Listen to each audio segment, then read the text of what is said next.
Well, I don't know. The reason I went to meet today was to discuss alopecia. I'm not sure. Have you ever heard of alopecia? I'm familiar, yeah. Familiar, familiar. I guess start by telling me about before I get into it. Immediately. Sure thing. I work on Congressman McIver's legislative team. I cover healthcare issues, among others. Very happy to be with you here today. I'll talk about alopecia. Okay, perfect, perfect. So I just prepared a few slides just so we can go over, and then let me just share my screen. There. Perfect, perfect. So, since you know about alopecia, I don't have to really go too much into it, but as you know, alopecia does affect about 7 million Americans. Um, no cure currently for alopecia, and has a significant impact on like your mental health and like social interactions and things like that. This is my personal journey. You know, I've had alopecia for since I was about 15 years old. Started with alopecia areata and then obviously progressed to alopecia universalis, so it affected my entire body. Um, it was limited as far as medical treatment. I saw doctors and they gave me some steroid injections, but it didn't help at all. In fact, alopecia is not only affecting me, but it also affected my family as well. So like my little sister, she had alopecia, and my nephew, her son, has alopecia universalis as well. So it has a huge impact on just not me, but my entire family. So the reason, we need to have your office involved is because, it's a financial strain for a lot of the females specifically that has to buy wigs, so wigs cost $1,000 to $3,000 and has to be changed annually. So that could be some financial strain on people, that obviously can't afford that every year. Or and obviously, as I just mentioned, it has a physical um, impact on anyone going through alopecia. And we need, insurance to get involved because insurance companies don't cover wigs. All right. Um, so that's where we need the ask from you is to kind of co-sponsor in the legislation, similar to like a previous act, this HR act that's on the screen, HR 4034. I'm not sure if I named these acts this way, but it's not easy to read. But this is just a legislation that was in the past. I'm not sure which bill is going to come in the future, but it's probably going to change. We just need to reclassify uh, wigs as like a durable medical equipment under Medicare. And, it has a broader impact when you get Medicare involved because they um, uh, impact private insurance decisions. Um, um, and of course, from a cosmetic standpoint, wigs are important, but the most important is the back research on it because there's no cure right now, as I mentioned earlier, and there is some resources in NIH that can help the 51.3 billion that's allocated for this year.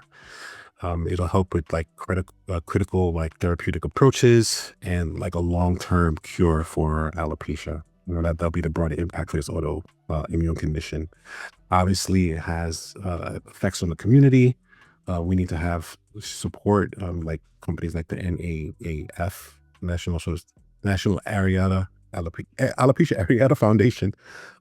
They've been kind of spearheading this entire thing, and we need definitely support, network support. 40% of the youth is affected by the age of 20, but like I mentioned earlier, when I was 15, I was impacted, say for my sister, say for my nephew, all under the age of 20 was began the impact of alopecia. And of course, it has a family effect. Like I mentioned, I'm a great use case in that. So just the takeaways here, we'd like to, your office to, share stories and bring visibility to alopecia. Um, Hopefully have some legislative actions to create some change.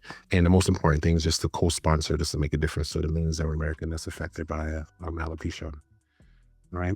So that's really my spiel. um, um, and I guess you could tell me, I mean, is there anything that's been done that you aware of that can help with alopecia? Yeah, I appreciate this presentation and you bring these issues to our attention. I can say that the Congresswoman is a co-sponsor of the Crown Act. I don't know if you're familiar with that bill, but that would prohibit discrimination based on hair texture, hairstyle, that sort of thing. Um, that's introduced by, I think, Congressman Watson Coleman, but co-led by Congressman Presley, and will be an original co-sponsor of that. It was just introduced this Congress. The WIGS's Durable Medical Equipment Act hasn't been reintroduced on this Congress, so I'll definitely keep an eye out for that, for Congressman Presley's bill. And yeah, please, if there are other related issues that are coming for the House, either for a vote or if there's letters circulating, we'd be happy to hear from you, and happy to take any feedback you have on those bills. But those are the two big pieces of legislation that come to mind for me. So, That's awesome. That's awesome. And this is obviously no change is going to happen today. It's going to happen over time. So I just like to keep this dialogue open, and I'm open to share my story with anyone that you feel is going to help Mhm. this movement. And I just like to be an advocate, and I like to work on the same side with you. So I'm glad that we was able to meet right in the nick of time, right? Yeah. And I guess any questions for me, or it's just, I know you're busy, so. Yeah, no, I think I'm all set.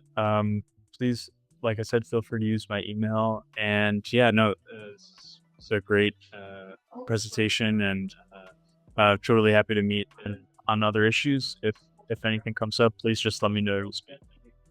James, thank you so much. I appreciate it. Enjoy the rest of your day. Okay, likewise. Thanks again. Thank you. Yeah, Thank you. take care. Okay, bye-bye.